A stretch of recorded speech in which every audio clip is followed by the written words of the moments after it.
Hello and नमस्कार दोस्तों, आप सभी का स्वागत है हमारे यूट्यूब चैनल एनएमजे न्यूज़ पर। दोस्तों, एक सेबी की तरफ से पीएसएल निवेशकों के लिए एक बहुत ही इम्पोर्टेंट ज़रूरी सूचना निकल कर आई है और क्या है वो हम आपको सेबी की साइट पर ले जा कर के पढ़ के बताने वाले हैं। उसमें क्या क्या आपके लिए नई अपडेट आई है और क्या है रिफंड की स्थिति, उसके बारे में आपको बताने वाले हैं। तो वीडियो को बिल्कुल भी स्किप मत कीजिएगा और वीडियो कंटिन्यू लास्ट तक ज़रूर देखिए। चलिए चलते हैं सेबी की वेबसाइट पर और जहां पर आपको बताएंगे कि सेबी की तरफ से आपके लिए नई अपडेट क्या आई है। तो मैंने सेबी की वेबसाइट ऑलरेडी ओपन कर रखी है, आप खुद भी चेक कर सकते हैं। बाकी आप इस वीडियो को देखेंगे तो भी आपको पता चल जाएगा। तो थोड़ा सा स्क्रॉल करेंगे, यहाँ पर एक 25 तारीख को एक नई सूचना जारी की गई है, तो यहाँ पर आकर के आप इसे देख सकते हैं। तो यहाँ पर एक पब्लिक नोटिस जारी हुआ है, यहाँ पर लिखा हुआ है कि submission of original certificate for refund. तो यहाँ पर आप इसको क्लिक कर देंगे। तो जैसे ही क्लिक करेंगे, यहाँ पर एक जो सेबी की तरफ से पब्लिक नोटिस जारी हुआ है वो आप यहाँ पर पढ़ पाएंगे। तो क्या है इस पब्लिक नोटिस में, चलिए हम आपको पढ़ के बता देते हैं।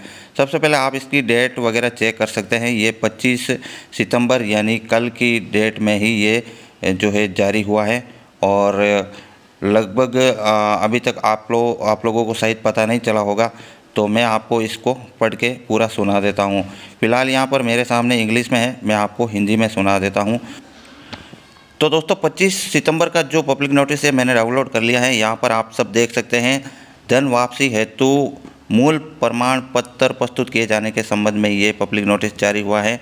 यहाँ पर लिखा गया है कि न्यायमूर्ति सेवानिवृत्त आर.एम. लोढ़ा कमेटी पीएसएल के मामले में उन पात्र निवेशकों को पीएसएल के मूल रजिस्ट्रीकरण प्रमाण पत्र मांगने का निर्णय लिया है, जिनके दावे की रकम 17,001 रुपये से लेकर के 19,000 रुपये तक की हैं।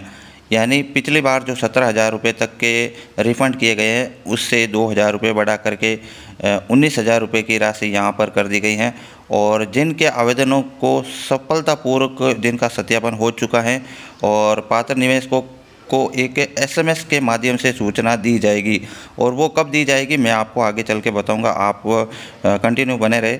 और उसमें आपको एक मूल रजिस्ट्रीकरण जो प्रमाण पत्र पीएसएल का जो सर्टिफिकेट है वो आपको भेजने के लिए सेबी कह सकती है।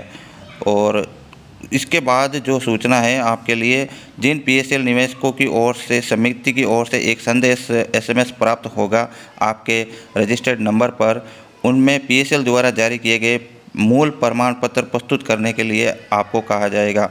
और वे निवेशक अपना मूल प्रमाण पत्र जो है रजिस्ट्री डाक द्वारा या स्पीड पोस्ट के द्वारा इस पते पर भिजवा सकते हैं। पता आप लिख सकते हैं प्लॉट संख्या C4A जी ब्लॉक बांद्रा कुर्ला कॉम्प्लेक्स बांद्रा पूर्व मुंबई। तो ये आपको एड्रेस यहाँ पर मेंशन करना है। और आपने अगर पहले भेजा होगा तो आपको शायद पता ही होगा, अगर आप कहेंगे तो इसके बारे में आपको एक डिटेल में वीडियो बना के बता दूँगा। अब आपको ये कब भेजना है मैं आपको ये बता देता हूँ। यहाँ पर जो है तारीख वगैरह सब दी गई हैं। सबसे पहले आप ये सुन लीजिए कि केवल पीएसएल के मूल प्रमाण पत्र ही भिजवाए, यानी आपको सिर्फ और सिर्फ एक पॉलिसी भेजनी है। जैसे कि आपके मल्टीपल अकाउंट्स थे पीएसएल में और सबके मैसेज आए हैं, तो आप एक लिफाफे के अंदर सब पॉलिसी मत भेज देना। एक मैसेज की एक ही पॉलिसी आपको भेजनी है इस पते पर। और दूसरी बात यह है कि आपको मूल प्रमाण पत्र केवल एक तारीख जो आने वाली है 1 अक्टूबर से 30 अक्टूबर तक ही प्राप्त किए जाएंगे। अगर आपको इसके दरमियान कोई मैसेज आता है तो आपको ये मूल प्रमाण पत्र आपको भेजना है, नहीं तो आपको कहीं पर भी नहीं भेजना है। तो ये एक आप ध्यान रखें, 31 जो है अक्टूबर के बाद में आपको नहीं भेजना है। चाहे आपको मैसेज आया भी है तो भी आपको नहीं भेजना है, बाद में वो स्वीकार नहीं किए जाएंगे। तो इस बात का आप विशेष ध्यान रखना। और निवेशकों को ये भी सूचित कर ले कि पीएसएल के मूल रजिस्ट्रीकरण प्रमाण पत्र पैरा 2 में दिए गए हुए पते पर 31/10/2023 को शाम 5 बजे तक ही अवश्य पहुंच जाए, उसके बाद ही वो स्वीकार नहीं किए जाएंगे।